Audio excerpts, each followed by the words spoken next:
जेम्प हमारा होता है, जेम्प के अंदर हम क्या यूज़ करते हैं, Apache server, Apache server start कर लिया हमने, और माई एसक्यूएल भी हमने स्टार्ट कर लिया, ठीक है। ये बेसिक सिंटेक्स होता है। इसके अंदर सबसे पहले हम वेरिएबल बनाएंगे। हमने पढ़ा था वेरिएबल, वेरिएबल के अंदर कोई भी डेटा डाल दिया, जैसे सपोज करो मैंने लिख दिया रवि।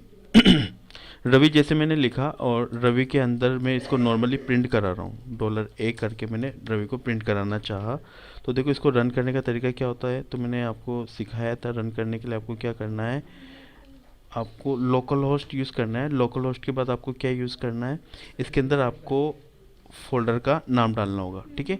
ये डालते ही आप जैसे एंटर मारोगे, आपके सामने क्या ओपन हो जाएगा, फाइल ओपन हो जाएगी। फर्स्ट डॉट पी जैसे आपने ओपन की, देखो रवि आपके सामने प्रिंट हो रहा है, ठीक है। रवि आपके सामने प्रिंट हो रहा है, ठीक है। अब देखो आपको ये भी पता करना है कि ये किस वेरिएबल का है, तो एक हमारे पास प्री डिफाइंड फंक्शन होता है वेर अंडरस्कोर डंप के नाम से, ठीक है। इसके अंदर आप अपना वेरिएबल पास करा दो, ठीक है। इसको चेक करते हैं, देखते हैं इसका क्या रिजल्ट आता है। तो देखो यहाँ पर क्या आ रहा है, स्ट्रिंग है 4 है, ठीक है। और बाकी आप चाहो कि ये जस्ट नीचे आए तो डॉट लगा के आप कॉन्केटिनेशन इसमें यूज़ कर सकते हो, ठीक है। कंट्रोल एस से सेव किया मैं, और फिर वापस से मैंने यहाँ पे यूज़ किया। देखो दिख रहा है यहाँ पे रवि स्ट्रिंग 4, और ये रवि हमने इसमें यूज़ कर लिया, ठीक है।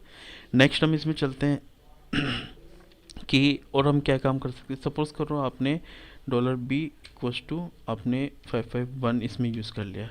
अब 551 कौन सी वैल्यू है, तो इसको भी आप देख सकते हैं वेयर अंडरस्कोर डंप के थ्रू कि ये क्या वैल्यू है, तो इसको भी आप देख सकते हैं। यहाँ पर फिर से मैं बी आर लगा देता हूँ, बी आर मतलब ब्रेक, ठीक है।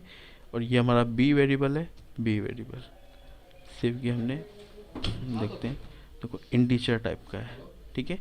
और उसका आउटपुट क्या है, 551, ठीक है। ऐसे स्ट्रिंग टाइप का है, उसके नंबर ऑफ कैरेक्टर कितने हैं, 4, और यहाँ पे 551 इसमें स्टार्ट हो गया।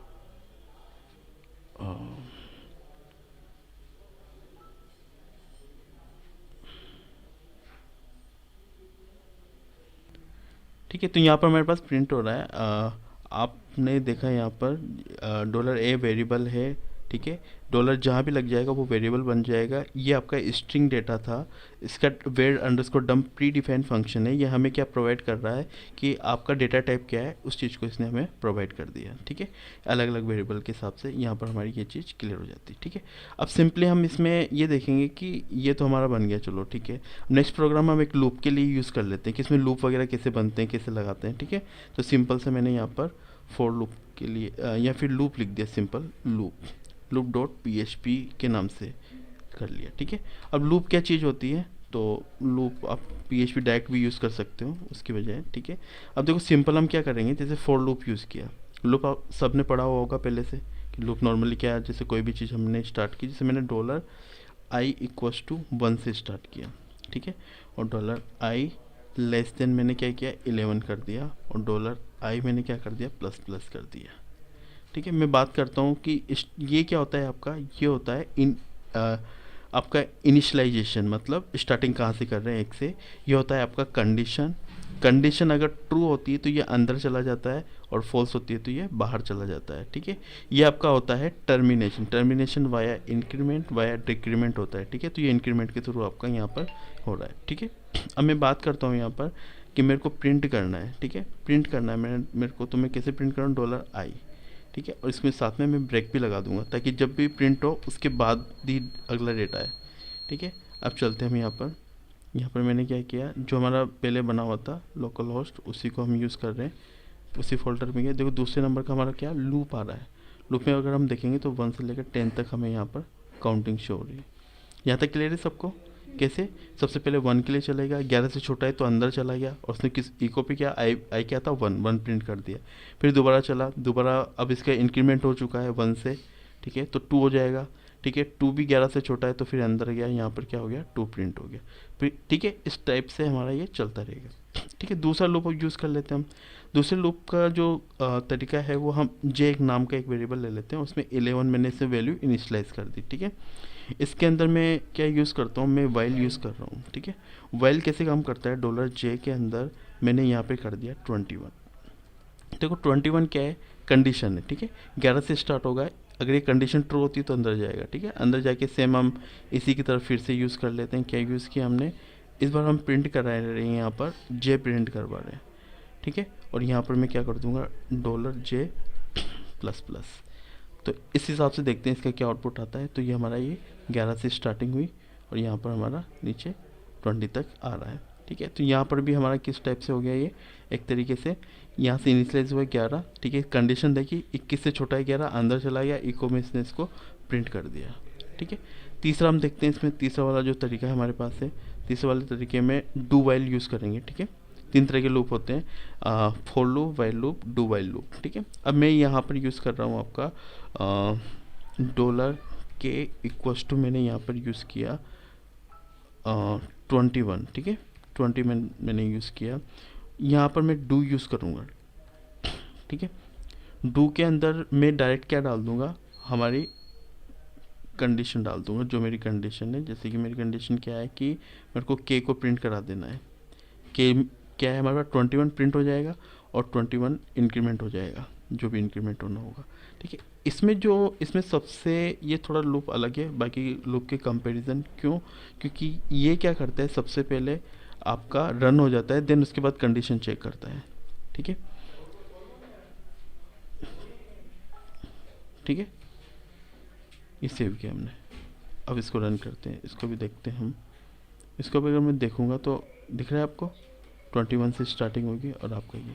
तो ये सिंपल क्या है, आपका लूप किस तरीके से चल रहा है और किस तरीके से इसके प्रोसेसिंग वर्क कर रहा है। ठीक है, देखो कोई भी प्रोग्रामिंग लैंग्वेज आप यूज़ करो तो उसके अंदर एक चीज़ आप हमेशा देखोगे कि डू वाइल लूप में क्या होता है, ये एक एक्सेप्शनल लूप होता है और दोनों लूप के कंपेरिजन इसके अंदर जो प्रोसेसिंग है वो इस तरीके से होती है कि आपका इनिशियलाइजेशन, ठीक है, उसके बाद ही आपका इंक्रीमेंट हो जाता है और कंडीशन थर्ड पॉइंट पे होती है। ठीक है, बाकी लूप के अंदर क्या होता था, इनिशियलाइजेशन, ठीक है, कंडीशन, और फिर यहाँ पर क्या होता था आपका इंक्रीमेंट। ठीक है, सेम इसमें भी।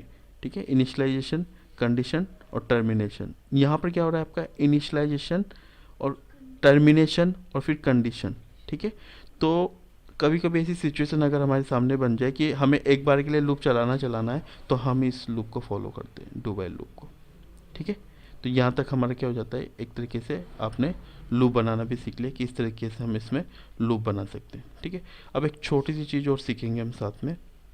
क्या सीखेंगे कि आपको कोई फॉर्म के थ्रू डेटा डालना है, वो किस तरीके से डालेंगे। ठीक है, बहुत इंपॉर्टेंट चीज़ है ये। ठीक है, तो इस कॉन्सेप्ट को बोलेंगे हम गेट एंड पोस्ट। ठीक है, गेट पोस्ट PHP।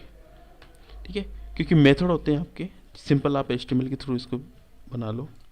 आपने वेब डिज़ाइनिंग में अगर HTML पढ़ा हो तो HTML के थ्रू आप यहाँ पे डेटा डालते हैं। कोई भी डेटा विदाउट फॉर्म आप सबमिट नहीं कर सकते हो। ठीक है, यहाँ पर आपने एक्शन डालते हैं, एक्शन को ब्लैंक रखोगे, इसका मतलब ये सेम पेज पे रिडायरेक्ट हो जाएगा। ठीक है, यहाँ पर हम डालते हैं, देखो मेथड डालेंगे। मेथड 2 टाइप के होते हैं, वैसे तो 4 टाइप के होते हैं, पर आप डाल सकते हो, जैसे पोस्ट टाइप का भी होता है। ठीक है, और भी मेथड में इसमें बना देता हूँ। पोस्ट होता है आपका, गेट होता है आपका, इसमें डिलीट होता है। ठीक है, डिलीट, और एक आपका और होता है पुट होता है। ठीक है, ये हाई लेवल लैंग्वेज के अंदर काम आता है वैसे तो। अब मैं बात कर रहा हूँ गेट, डिलीट, पुट का। ठीक है, तो यहाँ पर एक चीज़ देखना, पोस्ट मेथड तो आपका क्या है, पोस्ट के हिसाब से काम कर जाएगा।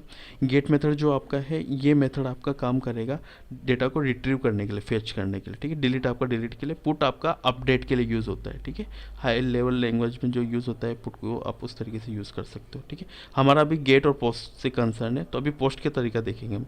ये तो कमेंट है आपका। ठीक है, HTML के कमेंट्स होते हैं, उसमें कमेंट में डाल दिया, ये कोड रन नहीं होगा आपका। ठीक है, अब चलते हैं हम इसमें।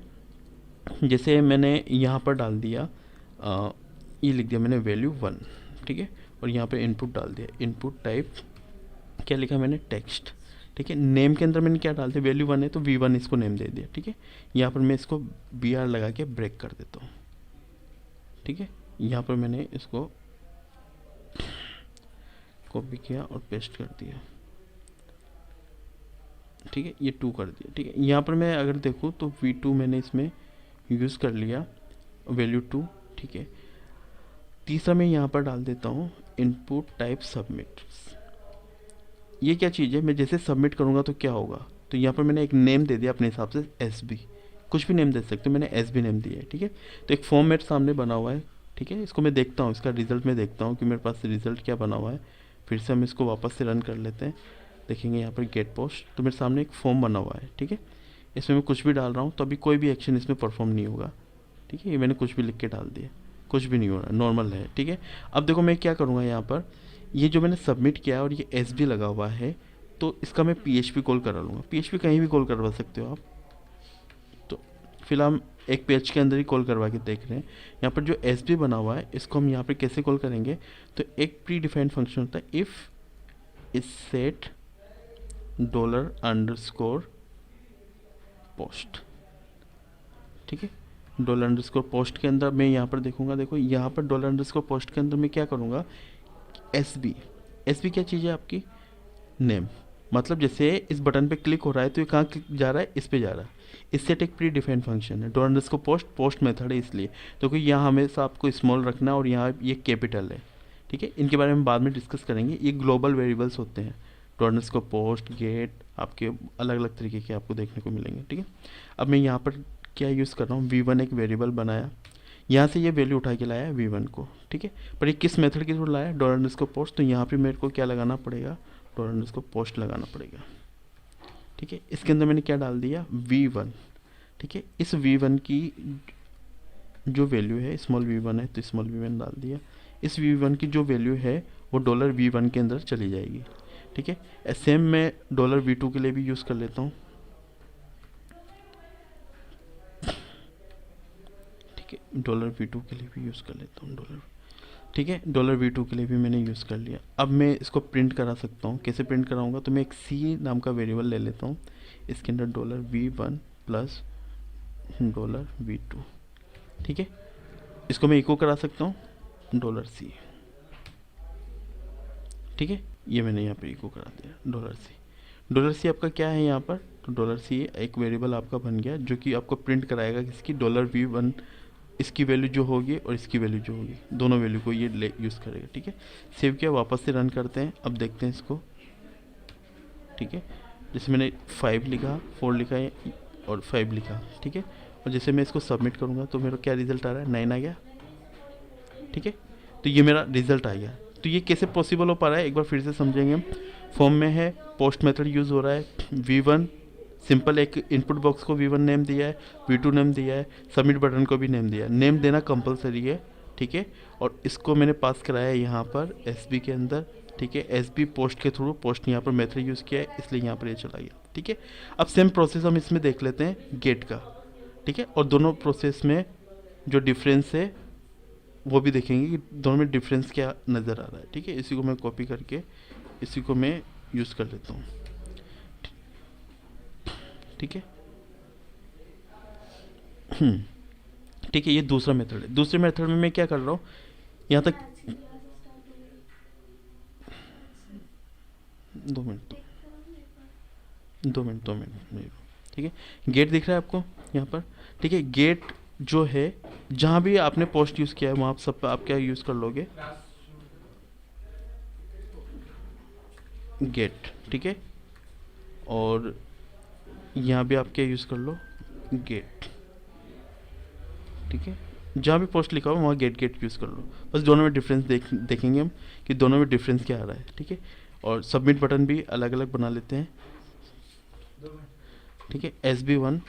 ठीक है, यहाँ भी क्या यूज़ कर लिया मैंने, SB1। ठीक है, SB1 क्या चीज़ है, तो SB1 आपका यहाँ पर एक तरीके से यूज़ हो रहा है। अच्छा, यहाँ पर एक मिस्टेक आपकी हो गई है। ठीक है, ये PHP लगाना था तो मैं PHP लगा देता हूँ, PHP, क्योंकि जो PHP का कोड है वो PHP के अंदर रहना चाहिए।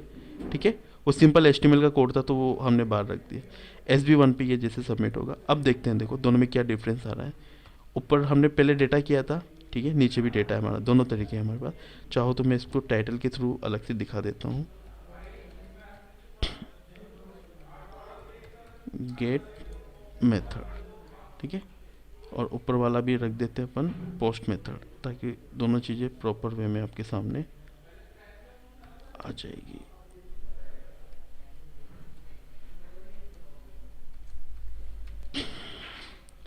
ठीक है, अब देखना, आपको नोटिस करना है एक चीज़। क्या नोटिस करना है, यहाँ पर URL पे क्या होगा। ठीक है, मैं गेट में 4+4 यूज़ कर रहा हूँ और इसको मैंने जैसे सबमिट किया, अब देखना आप टोटल वैल्यू आ गई, यहाँ पर 8 आ रही है।